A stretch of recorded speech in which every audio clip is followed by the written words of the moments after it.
Hello, and welcome to a very special podcast here on Manchester TV as we preview this weekend's Manchester derby, of course, between Manchester United and Manchester City at the Etihad Stadium. We are live on Facebook, YouTube and Twitter for Manchester TV, so please do get involved if you can. Leave your comments below, and we'll try and get to them if we can during the podcast. I'm delighted to be joined by Bernard Dineen from the Ingold Company podcast, the Manchester City podcast for the Manchester TV channel. Bernard, how are you doing, mate? I'm great, mate. I'm looking forward to Sunday, I'm all good, mate. How are you? yeah, very well. I mean, I'm not looking forward to Sunday too much as a United fan, but hopefully we've got a good record there. So maybe things are looking a little bit more up. And we thought I wish he was at Old Trafford, mate. I wish Old Trafford, to be honest with you. I wish it wasn't, but we'll get into that later in the podcast. And so we thought we'd bring in a referee. We've got a blue, we've got a red, and here to referee between the two of us down there at the bottom of the screen is Michael Plant from Manchester World. If it's about Man United, Man City, and Michael doesn't know about it, it's not worth knowing about. Michael, how are you doing, mate? Yeah, good, thanks. Good. Looking forward to the big day on Sunday, obviously, and yeah, busy week for us and plenty of content to get through. But yeah, really looking forward to the game this weekend. Yeah, absolutely. I'm sure it'll be an absolute cracker, and it's going to be big impact really on the top four and on the race for the title. United playing City this weekend. They have had the game against Liverpool next weekend rearranged due to the FA Cup. It could have been a very big week for Manchester United and Manchester City, but not to be. So we've got lots to cover in the next 45 minutes. We might as well get straight into it. And I guess really the best place to start, as I've just said, is recent derby records, particularly at the Etihad Stadium. Now, many people might not think that this would be the case, but in recent years, Manchester United have been there 7 times, won 5, drawn 1 and lost 1. One of them wins coming in the League Cup in a semi-final that we'd pretty much already lost. I mean, we won the game, but we'd lost the first leg significantly at Old Trafford. So realistically, I mean, Etihad's been a good place really for Manchester United over recent years, hasn't it, Bernard? What do you think? Yeah, well, Main Row wasn't bad for you either, mate. I was looking back at my stats today for my little shows, and Main Row was pretty good for you as well. So we can't say too much, but it's an anomaly. Anomaly we call it, don't we? Yeah, as I say, it's so weird. Obviously, Pep has struggled, that's for sure. And obviously, I think the last 17, I think United have won 9, we've won 7 and drawn 2 or something like that. It's sort of half and half, with draws and wins. So even before the last 7 games you mentioned there, it's very unusual. And I think it's purely because United perhaps can do what they're very good at, and City have to suffer because we do suffer sort of defending against these teams with a little bit of pace. I mean, we saw it against Tottenham, didn't we, very recently, where we can just get hit on the break, and that's what United have always been very good at. That's not all right. Perhaps they're not as good as it now as they used to be, but there's certainly no slouches now, are they? Obviously, at doing this, so. I think that's the problem. I think when we play at the Etihad, we're expected to actually take control, and actually United are expected just to sit back a little bit more at Old Trafford, even with the COVID, they were still expected to come and have a go. And obviously it sort of works against them. But at the Etihad, they can perhaps it's a free. You used to get a free hit, didn't in the old days when these other clubs, so the smaller clubs come to the bigger club, and it was a free hit, and that's what they do at the Etihad. They take the free hit, right? So all credit to you, United. They've done very, very well. There's the first dig of the evening, so I hope you're counting them there, Michael, because I'm sure there'll be plenty more to come. So we'll move on to you then, Michael. So obviously, as Bernard's alluded to there, really, United got a pretty good record at the minute at the Etihad, and City have struggled really to cope with the counter-attacking football that United have kind of gone there with and approached games with. And they've been massive underdogs in a lot of the games, to be perfectly honest. I can't remember one myself where they've gone in and you've gone, you know what, actually, United will win today. Why do you think that maybe City have struggled at home against United? Yeah, well, I mean, I think there's kind of a couple of different factors in it. I mean, I think, not to fall back into stereotypes, but derbies kind of by their very nature, form goes out the window, that type of thing. I think kind of by their very nature that the emotion of them sometimes can have a big impact on these things. And I think for Guardiola and the way he likes to play, I mean, he almost likes things to be like a training drill at times, doesn't he? He almost likes it to be to replicate these same patterns, these same movements and the way, patterns of play. And obviously when you add the emotion to it, it makes it slightly more difficult to do, and it makes it slightly more, you take your eye off the ball maybe a little bit, and you focus on different things. So I think that's been a factor in it. And I think certainly under Ole Gunnar Solskjaer, I think United were a team that were actually the opposite of that. I think they were suited to kind of the big emotional game that that they could get themselves up for. And it was maybe games against, I remember them losing last year against Sheffield United, who finished bottom of the league, and things like that. It was games like that very often they struggled in, but these big matches they could get themselves up for. And it wasn't just Man City that United had a good record against under Ole Gunnar Solskjaer. So I do think there's a number of reasons in it. And actually, there were a couple of individual really good performances, really good team performances in that. I mean, last year when United went there, I think City had won 21 games in a row, wasn't it? And they ended that record, and United were brilliant in that day. And I remember the one that they went there and scored 2 early goals through Martial and Rashford, and they were brilliant that day as well. So yeah, I think a couple of different factors in it, but I think that they'll be hoping to replicate that at the weekend anyway. Yeah. Yeah, absolutely. Bernard, so, I mean, as Michael's just said there, City have struggled at home against United, and we've ended a few records. We've put some pressure on you. I mean, going into Sunday, the pressure could already be on. I mean, you've got a derby game, and by the time that derby game comes around at 4:30, Liverpool might have won on Saturday night against West Ham, and that throws the title race even further wide open. Do you think that the fact it's a derby and the fact that the pressure from Liverpool could be there even more so is again going to put pressure on Guardiola's team, or at this stage are they just that team that really the pressure doesn't really affect them? It'll just keep ticking over and it'll be whatever it'll be?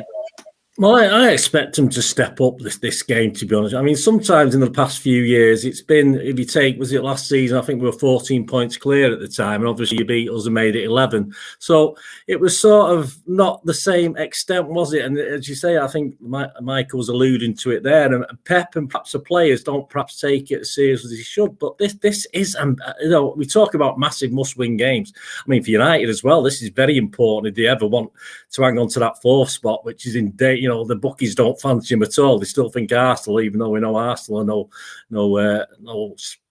they're no guarantees, but they're well favourites to get the 4th spot. So United need this, and City even more so, because if we don't get a win in this, even a draw won't be that good. If we don't get a win in this, Liverpool will see that little chink, and psychologically wise, they're on a high at the moment anyway. And we just can't let them do that, because I don't believe, I know City fans will come on and be positive if we do get beat. Oh, look, we're still there. Look, we were 8 points behind with so many games left. But it's just the psychology of it all. I just think we will struggle. So it's a massive game for City. I'm hoping our guys will turn up, and I'm sure United will turn up. I think it could be one of those games that could be stale, but I don't think it will be. And the worst thing we can do is let an early goal in. I think United done very well at the Etihad when they score early goals. I think Jesus last season, 2 minutes, made an error, and obviously led to the very first goal. And what he was doing back there anyway at that stage of a game, I have no idea what he was doing there. But I think that's the worst thing could happen. City have got to make sure we don't let in any early goals, and we've just got to be at it. And we've not quite been at it the last few games. We've got to be right at it from I think Chelsea was the last time we really went for the team and controlled the game, even though it was only 1-0. We absolutely dominated that game. And I think that's the last time, and that's a while back now. That's a few games back. So we've got to do that, and we need the win. As I say, United need the win. We need the win.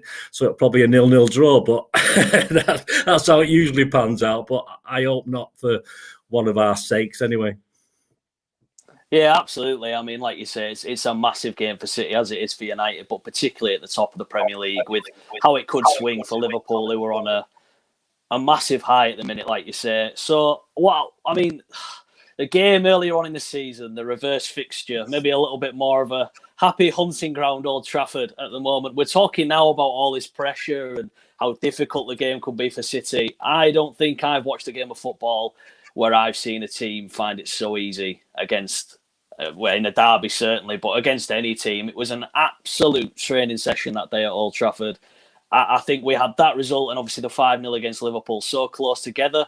But the City game was so much worse. City didn't come out of the first gear. Liverpool did, at least. City didn't. It was a training session for them. Michael, how different is it going to be to that game?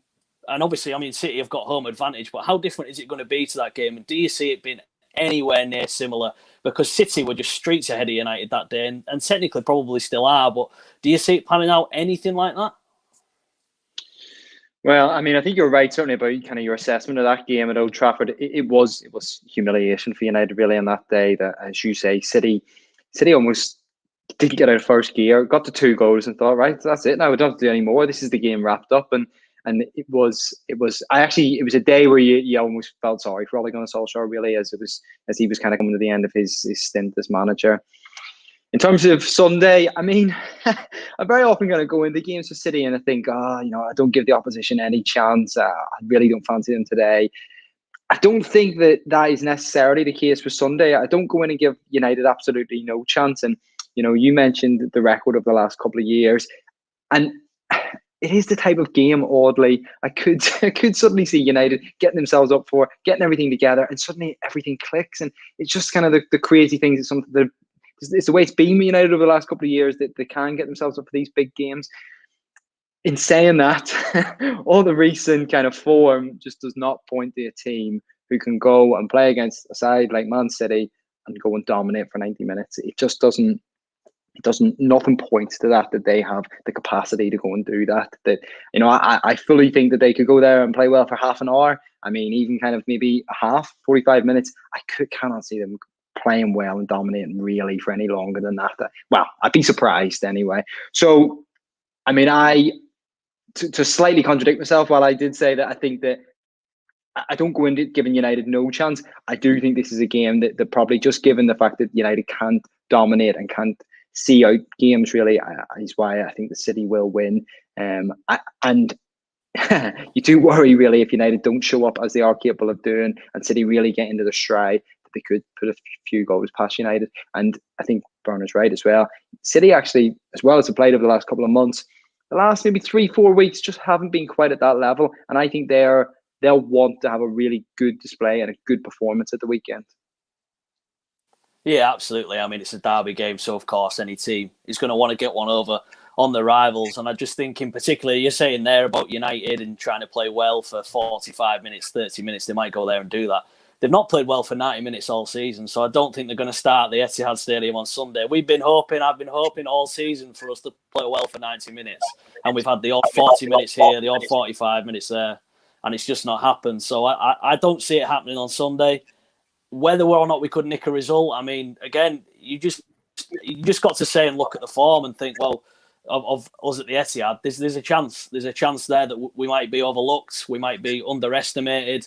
Rangnick's never had a Manchester derby yet, as we'll come on to. I mean, the possibility is there, but I mean, I have actually been more confident in some of the recent years that we've gone there that we would get a result. I'm just not as confident about this weekend. But Bernard, I'll come back to you. So the game earlier on in the season, from your point of view, obviously brilliant for you, really. I mean, a 2-0 victory away at your closest rivals.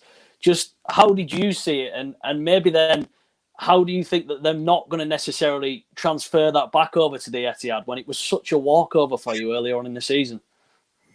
Yeah, I mean, I'm a glass half full guy anyway. I'm an old City fan, and to me, 2-0 in the 92nd minute, you can still get it back. So I was never comfortable, even though it was comfortable. I was never ever comfortable. I have sort of grown a bit more used to it this year. As I said, that game against Chelsea where we won 1-0, I get a bit more comfortable with how things are, with City being okay at 1-0 or 2-0 and controlling games. And so I was never really comfortable at Old Trafford. I never am really comfortable. Even all right, perhaps that one yonks ago, obviously it got to injury time with about a 5-goal winning margin. So I was sort of comfortable then, but I'm a glass half full, so I always expected United to hit back anyway, even if we're 2-3, 4-0 up. It doesn't make any difference to me. But it's just a matter of switching it, isn't it? I mean, if you look at the pure stats on those last 7 games you mentioned there about United winning 5, drawing 1 and losing 1 at the Etihad, I mean, the stats will probably be tremendous. I mean, it'll be something, I don't know how much, that's 7 games. So it's probably about 160 shots for City as opposed to, half of that number for United, if that, and probably not even that, nothing like half, so that the stats always pile up, and we always seem to do the right things at the Etihad. But we just have, like United are at the moment, we do have that a little bit of a problem sometimes. And I say De Gea is on fire. I mean, I've just been watching him. He's prone to make the odd error, of course, as every goalkeeper is. But for me, he's someone asked me about the player that's impressed you this season at United, and I had to say De Gea, because from what I've seen, he's been won so many points, won so many games for you. He's gone back to his form of 2 or 3 seasons ago when he was superb as well. And I worry about that, because I say we're not the greatest at taking our chances, but we need to somehow squeeze them past to get. We've got no Aguero now, that's a problem, and he's our main talisman. And interestingly enough, I was looking at Sterling and Mahrez's stats against United, and they don't make good reading, mate. I mean, I expect them to play up front. I think Mahrez has played 11 games against United, not scored a single goal, and Sterling's played 17 or 18 games against United and not scored a single goal. They're two of our strike force, mate. So I'm trying not to be too pessimistic. Maybe a little bit of hope there, I think, by saying that. But, Fingers crossed. Fingers crossed. That's the case. As I say, I would say up to today, every derby we played over the last 7 or 8 years at the Etihad, I've been confident. I've been confident that we would win them in the same way you've been confident, or you're going to get beat. And for the first time in this one, I'm looking at it, I'm thinking, I'm not too sure. So that could be a good thing. We could actually, as Michael said before, we could actually absolutely batter you. But I just can't call it. And I can't excuse as to why City can't do it at the Etihad against United as we can do at Old Trafford here. And I don't think it's a pet thing particularly. I think United just have that ability on the day, in the same way. I remember when Liverpool winning all the titles, and United used to beat Liverpool quite regularly, and that's used to happen all the time. Liverpool winning the titles, United used to beat them, and that's it's like the little hoodoo, and they seem to have that over City, certainly at the Etihad at the moment. Yeah, absolutely. I mean, we've gone there, like we said, and we've won some big games. I mean, I even remember the one when you were borderline winning the title. If you'd have beaten us, you'd have won the title. You were 2-0 up at half time. Well, we should have been about 6-0 up at that stage. Yeah, exactly. City fans are chanting at the United fans, and then Paul Pogba does his customary thing of putting in a good 45 minutes and turns up and shows how good a player he can be, and United win 3-2. It's those sort of games that you're looking at and thinking, the only thing I'm clinging on to is, like you said, with that, and some of our defeats have been when it's not really been that important for us to win it. And that's the only thing I'm clinging on to, and hoping that it is important we win this one. So please, lads, turn up and let's do the business. Yeah, absolutely. It's interesting that you mentioned David De Gea, actually. I mean, I completely echo what you've said. He's made some massive, massive saves for Manchester United this season. Some of the games he's kept us in, and he's been one of the busiest keepers in the league, which for a team that are fourth is remarkable, really. I mean, I think the one big error in his game used to be he couldn't really command his box. He still can't really do it that well, but his distribution at times is the one big question mark you would have to say. Is kicking some of the Man United trying to play out from the back and then playing it back to De Gea and him playing it to the central midfielder of the other team. The amount of times you see that happen at Old Trafford, and then the attack and the groans from the crowd, that's the big thing. Obviously, we'll be away from home this time, but it happens so many times at Old Trafford.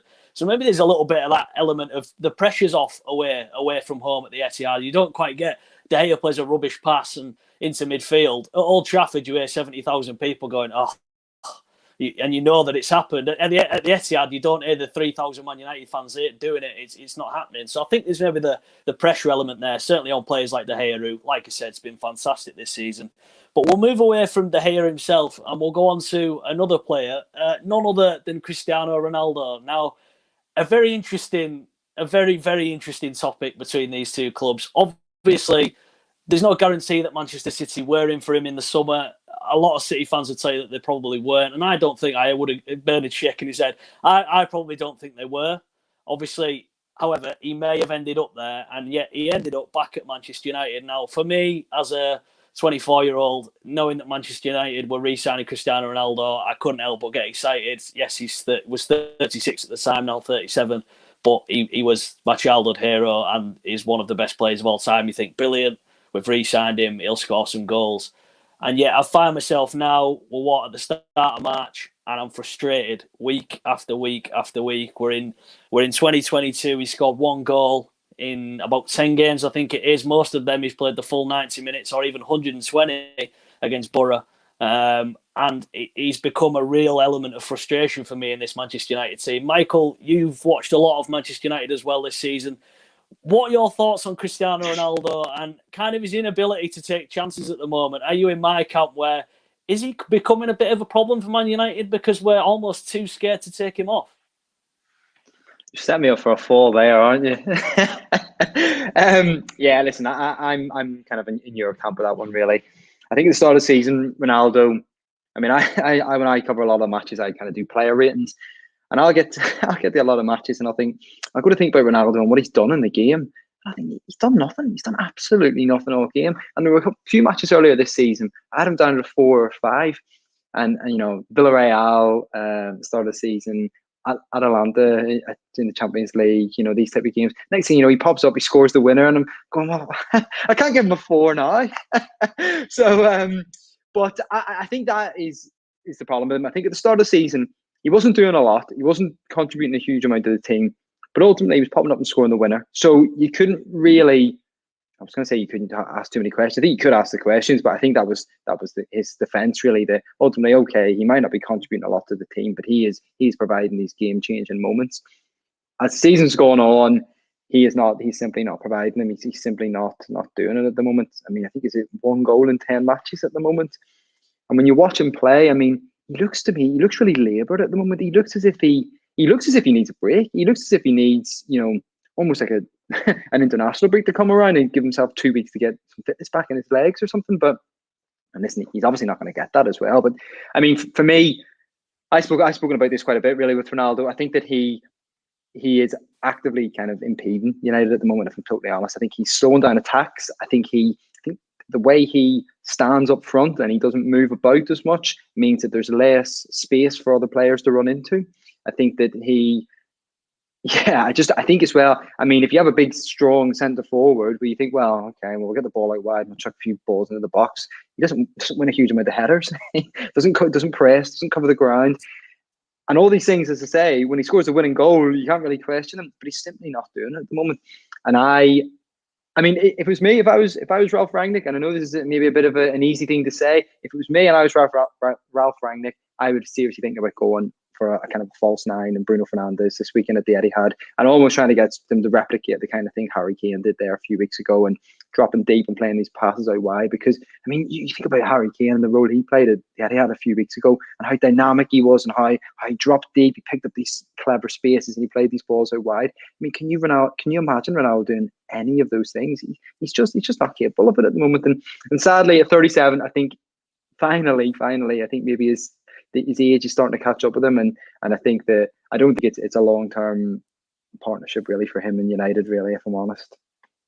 No, absolutely. I think, as I said, he was my boyhood hero, but I think it was more of a dream than more than anything. You sit there and think, well, we've re-signed Ronaldo, will we win some trophies? And unfortunately, I don't think it's going to happen, and I don't see him extending his stay really beyond this season. Will he stay if he's not winning anything? If he feels as though it's fizzling out a little bit? And I think you'll see more United fans start to turn. I don't think that many have turned yet. I am one that's probably leading towards doing it because I just don't see how a player can kind of hold the club to ransom like that, in that sense where if it was anybody else, they would get taken off. He'd get dragged off after 60 minutes, 50 minutes.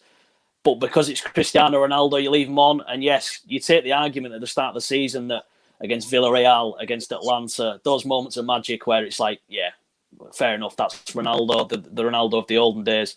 Then you take that, but he's not doing it anymore. And so, Bernard, I guess I come to you then and say, well, let's hypothetically say that you were going to sign him at the start of the season. Not that we necessarily know that you were or not. Did Man City dodge a bullet, or do you think Ronaldo would have scored goals in this City team? Would he have worked in this City team, or would Pep just have none of it? No, it's a question that it was mute really, because I don't think there's any chance of Pep taking on Ronaldo or him coming to City. It was just all behind the scenes stuff to try and get him someone to bite, which obviously they did. It's as simple as that. And great, fantastic player. I mean, it's funny, isn't it, guys? I mean, I don't watch. I'll be honest with you. I watch every City game, and I don't watch many United games. There's a surprise for you guys, but I was just watching some highlight stuff today of United, and he looks pretty good. He worried me to death. He looks brilliant on these 3-minute Sky clips. I think, oh God, he's going to slaughter us on Sunday. It's weird, isn't it? But I have, as you guys have said, I've listened to plenty of United fans and chatted and seen lots of things about how sort of negative they are on him at the moment. But hey, this is his game, guys, isn't it? This is his game against City. This is where he'll certainly get United fans back on his side for a few weeks anyway, because he's primed for this, isn't he? Surely he's primed to come and do something. I mean, we haven't got Mr. I think Diaz might be out for this one by the looks of it. It's looking a bit iffy. I mean, I do love John Stones anyway, so I'm not overly worried about it. But I think, as far as City was concerned, well, we did dodge a bullet, but I don't think there's a bullet to dodge. And as far as Ronaldo, it wouldn't surprise me one iota if he has a superb game on Sunday, because that's the sort of character and player he is. Yeah, Can I just jump in? Yeah, go on, Michael. Sorry, go on. Can I just jump in and say two things on what you both said? I mean, Alex, you said there that fans haven't maybe turned on him as such, and I agree with you. And I don't think fans are actively speaking out, and criticising him as such. But I don't think there's many who are particularly in support of him at the moment. Is what I would say. I'm back to what Bernard was saying.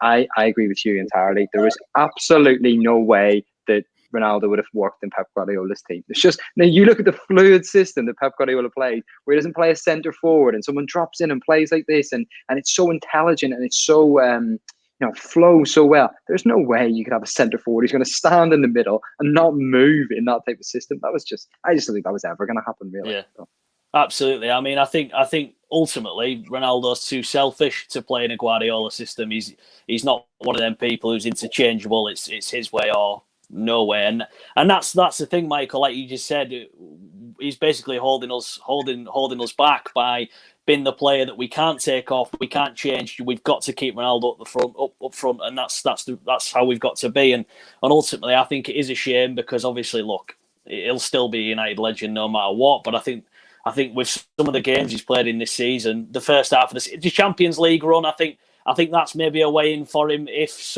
by some divine miracle we do well in the Champions League and he steps up again in the knockouts against Atletico and gets a goal in the second leg, and we continue on, then there's maybe a path there. But in the league and all the other competitions, it's ultimately gone for him, and he's not really done a lot. So yeah, I mean, it's a bit of a weird one, really.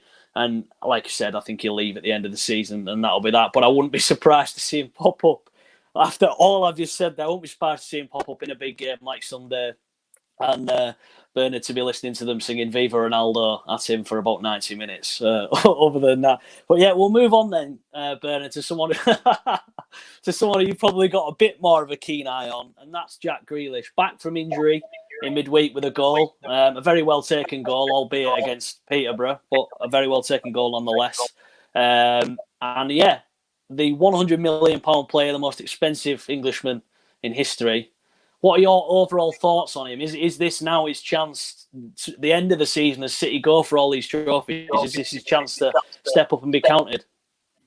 Well, if we can get him out of the Ivy's nightclub, I think we'll be all right, mate. Well, that seems to be a lot of the problem at the moment. But hey, listen, I'll tell you, I mean, Jack Grealish, I've defended him all season. I mean, it's the old adage, obviously, of players find it very hard to adapt to a Pep team straight away. There's not many, come in and work straight away. There are exceptions to the rule, of course there is. And Grealish is another one of those. But I just did a half-yearly thing of player ratings, stats, averages, etc. at Christmas time when we'd played 19 league games. And I do the evening news one as well. I sort of do theirs and compare it to mine and do various things.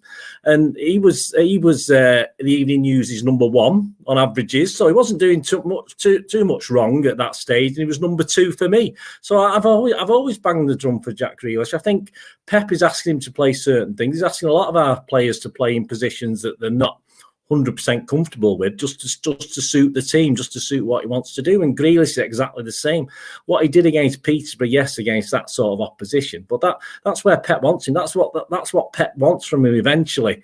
But Pep hasn't always given the free rein to do that. He's been forced to fit certain positions for Pep's philosophy and Pep's tactics this season. So I'll always bang the good drum. It's not his fault. He cost £100 million. I think he looks a decent lad.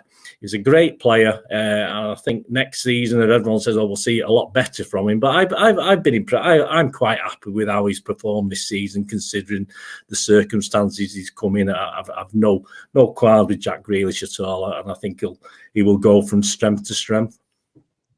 Yeah, absolutely. I mean, I have to agree that I think he's an outstanding footballer. I actually wouldn't have minded United signing him. I don't quite know how he would fit into the squad, but then again, when you've got an interim manager and no real way of playing initially before he came in, and then you don't know what way of playing you'll have going into next season, that wouldn't really make a difference. I think he's a really, really good footballer, and I just think he's maybe one of them players from the England team. I think there was a big hangover from the summer. A lot of the players that came out of that European Championship squad didn't really start the seasons well. You look at Maguire, who, I mean, to be perfectly honest, I think is gets a lot more stick. He's the same as Grealish because of his transfer fee. You see him make a mistake and he gets a lot of stick, but when he plays well, no one says anything. But then you look at Luke Shaw, you look at Harry Kane, who struggled to score goals. Declan Rice started quite average, but then did all right. I think a lot of the players in the England squad started the season quite poor, and I think, or not great. I think Jack Grealish was one of them, and it's just a matter of time before he clicks for City. I think he's a fantastic signing, and I do think eventually he will start to work. Maybe it won't be this season, but you've not bought him just for one season, have you? You don't spend £100 million on a player just for that. Just to bring you in then, Michael, sort of where do you see Jack Grealish's Man City career going, and do you think he could maybe even have an impact on Sunday, or maybe what do you think his impact will be for the rest of this season? Well, I agree with everything both of you have said, really. On Grealish, I think that in terms of him coming from Villa, I mean, at Villa he played a very unique role, almost for any Premier League team, or almost any team I can ever think of seeing. In that everything went through him, every single pass, every single time someone got the ball, they looked for Grealish, and he did this thing as well at Villa where he would get the ball and he would almost stop and stand still, and he would draw two defenders towards him, and then he would make a pass to a player who was running off him. And that is the exact opposite of what Pep Guardiola is asking him to do. Pep, for a start, is asking him to play wide, whereas Grealish used to come inside a lot. He's asking him to stay wide, to look for passes inside, but when he gets the ball, to do it straight away, not to wait for a couple of seconds and kind of deliberate a little bit in the ball. And I think that's where he's just struggled a little bit to adapt. He's just struggling to get quite with the pace of what Guardiola's asking of him. But as Bernard rightly said, I mean, there's quite a few players who've struggled that first season and then been fantastic. And afterwards, I mean, Mahrez, I think, is the best example. And you look how good he's been for the last couple of months, and he didn't hit the ground running at City. So I think that's where Grealish will ultimately go. I think there's a question a little bit about maybe where does he play. I think that's a question really that's been there his whole career. That, I mean, at one point at Villa, he was a centre midfielder, almost a box-to-box midfielder. At one point, he's a winger. He cuts inside. Guardiola's playing him as a winger who stays very wide. I mean, Guardiola's even played him once or twice as a central striker and kind of his false nines. I mean, he plays everyone there, doesn't he? But yeah, I think that Grealish will, maybe not this season, but next season onwards, will start having a really big impact at City. In terms of Sunday, I mean, it's interesting. There is that link with United, Grealish, and I mean, there's a few old tweets that people have recovered, and they seem to have a bit of a fondness at one stage for United. And he's spoken himself since the move to City, saying that he did come close to signing for United. So there is a bit of an odd, strange link there with Grealish and United. And of course, he didn't play in the first game of the season. He was on the bench and unused sub, so he's actually still not played in the Manchester derby. Plenty of experiences of big derbies, obviously, when he was at Villa, but no experience yet in the Manchester derby. So we'll have to see on Sunday what kind of role he plays. Yeah, absolutely. I mean, obviously, City have got the ability to rotate quite a few players. So, I mean, you're looking at whether he'll actually start or not, or like you say, will he be a substitute, an unused substitute, or even in the squad at all. So I just want to move on then and focus really on the two managers, and in particular, Ralf Rangnick. Now, obviously, he's an interim manager. He's only technically supposed to be here till the end of the season, where he'll then go into an advisory role. And to be perfectly honest, when he took over, or when he was announced that it was him coming in, a lot of United fans said, well, you look at his first 10, 12, 14, 15 fixtures, we're playing a lot of easy teams. Now, I think there's a lot of United fans maybe regretting that ever so much with some of the draws that we've had. But, I mean, we've played West Ham, we beat West Ham. That's the only team in the top 6 I think we've played under Rangnick, I think. And other than Atletico Madrid away from home in the Champions League last week, which was a big test. Michael, I'll come to you first. Is this his first real big test for Rangnick? And kind of how do you see him setting up? Do you see him going with his usual sort of style of play, or do you see him maybe changing it up a little bit? Because he's not really had this test before. And I mean, let's be honest, City are one of the best teams in the world. So he's not faced this quality of opposition yet. Will we see something different from him? Yeah, I don't know. I mean, you're right in that we are coming into a bit of an unknown, really, with Rangnick, because we haven't seen him in these top games against top opponents. I hadn't actually really thought about it in that way, but you're right in that. I think one thing we'll definitely see with him is 3 in the middle, or well, at least 3 centre midfielders. I mean, he's spoken at length how United can't play with 2, and he'll definitely. I mean, I think he'll definitely have Scott McTominay in there. I think the interesting thing for him is whether he goes with Fernandes. Let's assume he plays 4-3-3. Does he go with McTominay, Fernandes, and Pogba, or is it Pogba, or is it Fred? And I'm interested to see how he goes with that one. I mean, personally, I would very much encourage him to go with Fred, because I just think that against City, you're going to have to run your socks off. You're going to have to work as hard as you possibly can. And Paul Pogba is an absolutely fantastic footballer, and we all know that. But he's a liability defensively. He just doesn't think that way. I just don't think he thinks about football in terms of, there's someone running off me, whereas the other three do. So I think that's interesting. And yeah, I think you're on a really interesting point there about what you say about the top teams. And actually, just think about something I was saying earlier. I mean, United actually last year struggled against the sides near the bottom. I think they dropped points against all 3 relegated clubs last year. I think 4 of the bottom 5 in the end. So it's interesting that maybe if this squad and if this team is actually oddly maybe suited to playing teams near the top, I don't know. I mean, this season hasn't really pointed to that, because they haven't, obviously lost heavily to City and Liverpool. But I just wonder whether Rangnick, if he can get them going, whether there is just a little bit of something there to work with, maybe. I don't know. We'll obviously have to see. But yeah, interesting one. Yeah, absolutely. I mean, obviously, before he came in, there was this. I think there's a great deal of optimism, certainly, about him coming in, even if it was on a temporary basis. He's sort of seen as the godfather of German football, so to speak, and this whole pressing style. And I think we've maybe seen a little bit of it, but not quite as much of an impact as you maybe think he was going to have. But the one thing I would say is we've created a lot more chances, as I said at the start of the show when we were talking about Ronaldo, who's not been putting them away. We have stepped up, and you've seen a few players come on, the likes of Sancho, who I really liked when we signed him. I got a bit of stick from my mates for actually backing him at the start of the season after his first few performances. He wasn't great in. But I've backed him all the way through the season, and now he's really starting to show how good a player he actually is, and becoming a bit of a figurehead in the United team. And I do think it's interesting, Bernard, for you. Then, obviously, you're saying you don't watch a lot of United, but obviously you look at the results this season, and like we've just said, me and Michael, he's not played much against the best opposition in the league or in the world. This is a different test for Rangnick. What is the ideal side for City or what would you not want to see City face up against if he was going to set up against anything? And is there any particular players, like you said, the likes of Fred's, your McTominays, is there any of them that you really don't want to see in midfield getting about and just making it into a bit of a nasty game in there? Well, yeah, I mean, I'd love Pogba to be playing, to be honest with you. I want him to play. Whether he will or not, I have no idea. As I said, I don't know how they do things, but it certainly wouldn't worry me if Pogba's in the team, because you say you've lost a player, basically, as far as graft is concerned. If Ronaldo plays, you've lost 2 players as far as graft is concerned. So that's not too bad. We're playing against 9 men at the moment. Let me keep these positives going.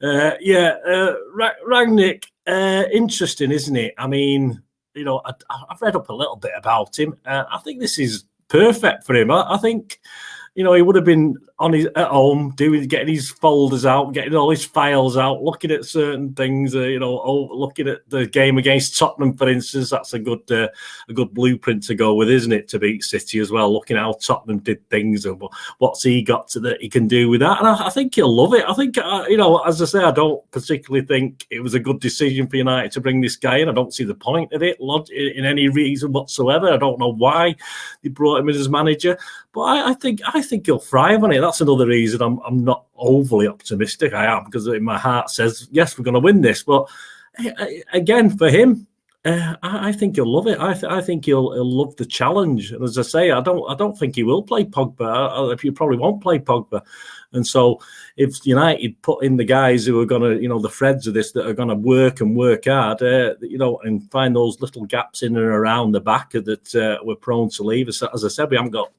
possibly not got Diaz, but obviously he's not one of our quickest players.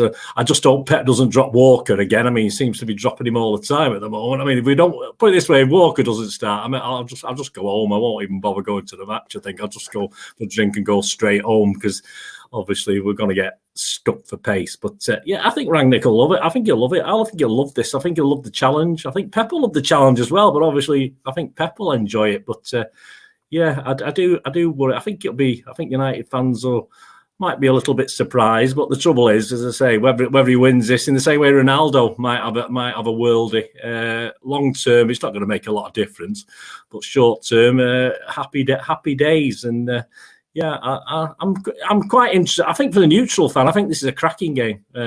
Usually they end up as a 0-0 board draw, don't they, when we expect something like this? But I think this will be a brilliant game, and tactically, with the two managers, we'll see. Be very well. I would just say I can't wait. Then I just wish it was over and we could move on. To be honest with you, but yeah, I think. Well, I mean, like you say, you say there about Pogba, and obviously Michael alluded to it as well. I mean, I say you don't know what you're going to get with him. You do know what you're going to get with him 90% of the time, and that's a footballer that is a good player, but can't really be bothered to show it and doesn't necessarily really want to show it, in my opinion. And then the 10% of the time you look at him and you think he'll play that pass that no one else has really seen, or he'll get it through the lines and you think, wow. But at the end of the day, you can't be carrying a player like that, and especially not in a derby game like this. I mean, you go back to that game he did have against you those years ago when he kind of turned the game on its head. He can do that. He does have that in his locker, but it's too much of a risk. You can't carry a player who's got a 1 in 50 chance of doing that for you. It's just not really something that you want to be doing. And to be perfectly honest, Fred gets a lot of stick from a lot of people. I think he's just become this player that I think if Fred was an English central midfielder, I genuinely believe this, he wouldn't get anywhere near as much stick. It's just because he's Brazilian. I genuinely believe that is the case with Fred. I think he's been all right. He cost 50 million, which I think is a bit steep. But I don't think he's horrendous, and I think the job that he does in there at times, he's a good squad player for Manchester United, especially going forward. I wouldn't look at getting rid of him, and in games like this, I think he's perfect for it, really. I do think he could do really well. So we've looked maybe then at how United might line up. Michael, I'll come to you first on this one. So Manchester City, obviously they had the game in midweek, but arguably they've got the biggest...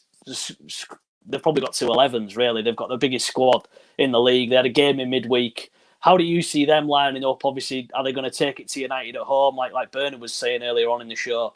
That's what they're expected to do when they play at home. But will they maybe be a bit more cautious with recent results at the Etihad against United? I think the one real kind of selection dilemma I think that he's going to have. Well, I mean, firstly, it depends if Diaz is fit, which Bernard said as well. I think if he isn't fit, I think that gives him an issue about who to play at centre back. I think you're right. I think you'll go with Stones and Laporte. If he is fit, I think it'd be interesting to see if he goes with Stones at right back, as he's done quite a bit, because we saw against Spurs where all the joy came was down the wide areas and in between the gaps in behind Cancelo and Walker. Now, United's 2 most informed players are the 2 wingers in Sancho and Elanga. So I think that is the big kind of decision I think he's got to make in terms of does it, obviously it's dependent on personnel, but does he go with John Stones at right back and slightly a little bit more conservative, I would say, or does he go with Cancelo and Walker? And I think if I was a United fan, I'd want them to go with Cancelo and Walker.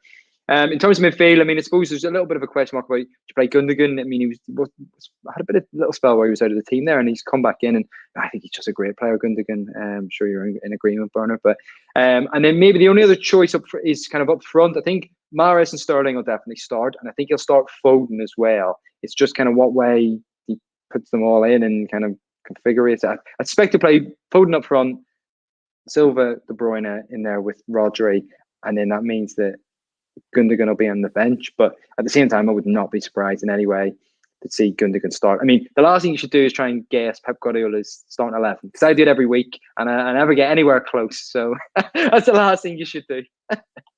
Yeah, well, when you've got that many players, Michael, you can put them out in any way you want. I'm absolutely certain. So, Bernard, is there any disagreement, any agreement with you on that one? How do you think you should line up at the weekend and best deal with getting the 3 points, really? Yeah, I think what Michael was saying was probably spot on there. I mean, Gundogan's a funny one. You try and shoe on him in if you can, but it's not easy. This squad, I think we've got 17 in our squad, so I don't think we've quite got 2 teams, mate. But I appreciate what you're saying. We do have only 17 first team players now in the squad at the moment. So yeah, and really if you like, John Stones, I mean, I play John Stones every week. I would play him all the time. So I'm not overly worried. I'm only overly worried on the fact that we're so used to Diaz being in there with Laporte, and that's his favourite two. That's his favourite guys, Diaz and Laporte. So that's the only worry for me. But I'd always shoe on John Stones in somewhere. So Gundogan and Stones for me are the guys who've been missing out a little bit. You're not going to get anyone like Jesus playing in this. So you're not going to get Grealish playing in this. He's going to go with Sterling and Mahrez, which is scary. As I said, with the stats of how badly they've done against United when they played against them, that's not great. So you're going to end up with them two. And I do worry in defence. Yeah, I think. Say we did have Walker against Spurs, but I don't think the big problems came from where Walker was. It came from other players causing us problems with Spurs. I always have Walker in because of his pace, and I think we need Walker in there.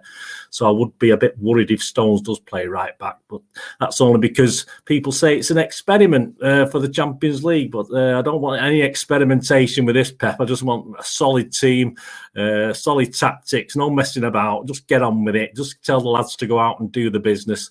And I want Cancelo to actually start this great work he does approaching. I want him to start actually getting the assist and to start scoring goals. It's all very nice for me, but at the moment he's an early man for me. He's not quite finishing off what he starts, and to me, what's the use of that? But I mean, I'm being a bit cruel on Cancelo, who's been brilliant this season, of course, and Rodri's also another key player. Rodri has to perform in this. He's not been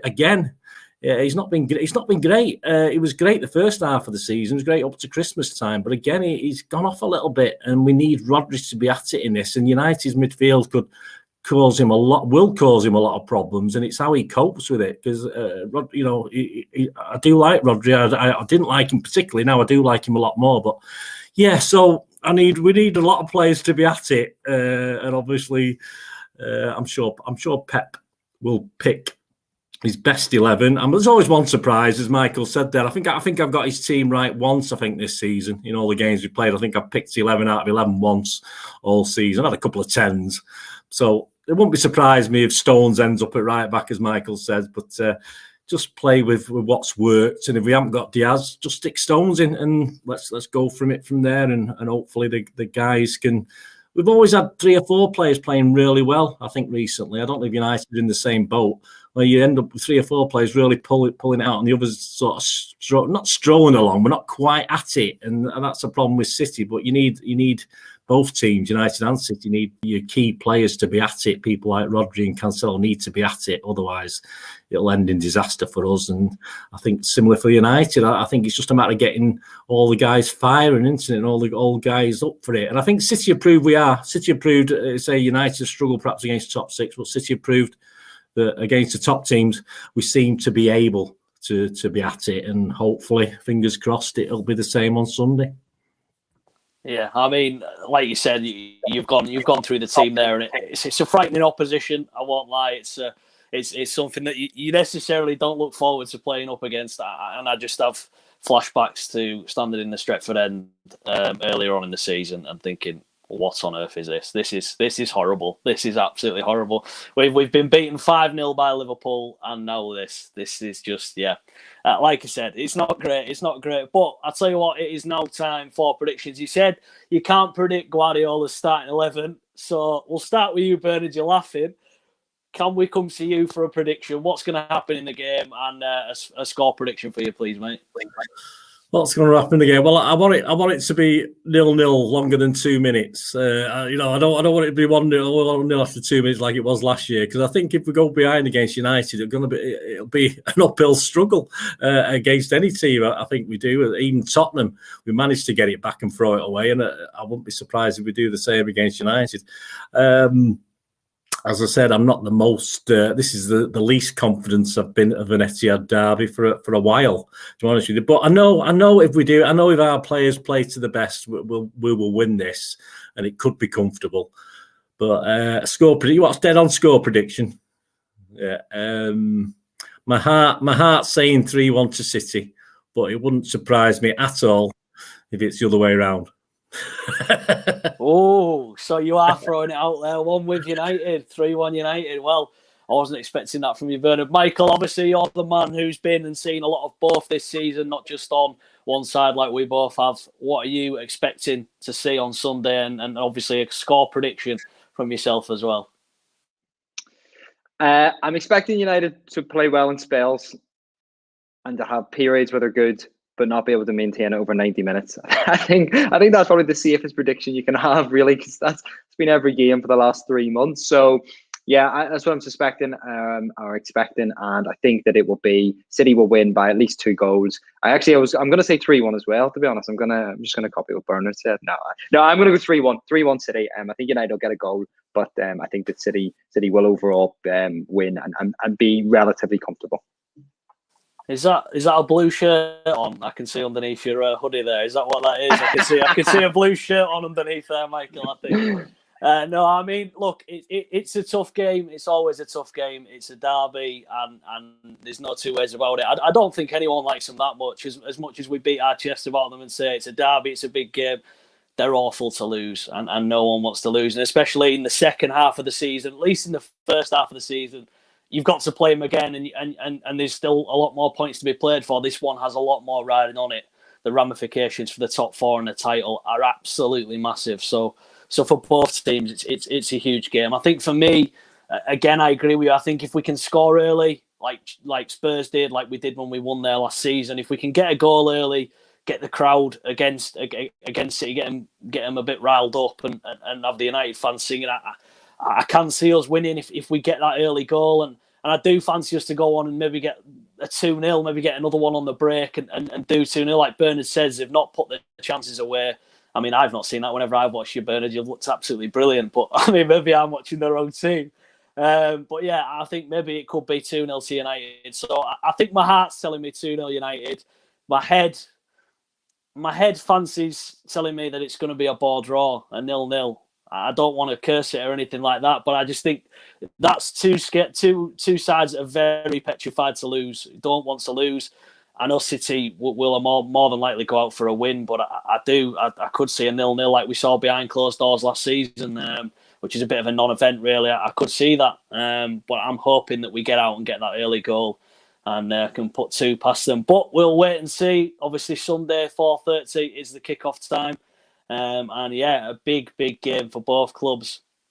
So I've been your host, Alex Fletcher. Bernard, Michael, thank you very much for joining me this evening. This has been the Manchester Derby preview on the Manchester TV channel. And yeah, thanks all for watching, and have a good night. Thanks.